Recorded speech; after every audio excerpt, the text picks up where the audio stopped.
అయోధ్య, లంక నుండి అయోధ్యకు రావడానికి విజయదశమి నుండి దీపావళి వరకు టైం పట్టింది.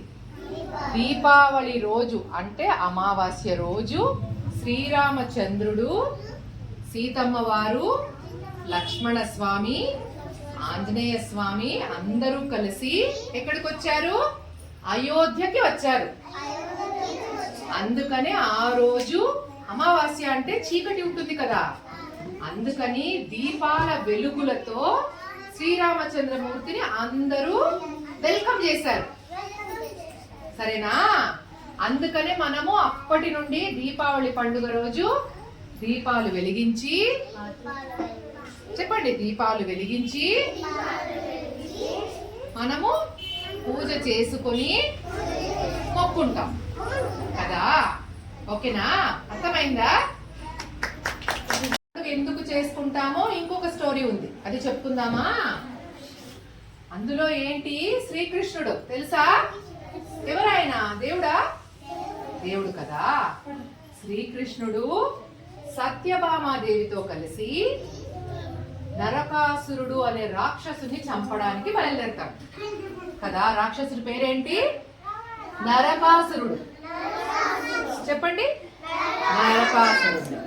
ఆయన రాక్షసుడు కదా. ఆయన్ని చంపడం కోసము ఎవరెవరు వెళ్తారు?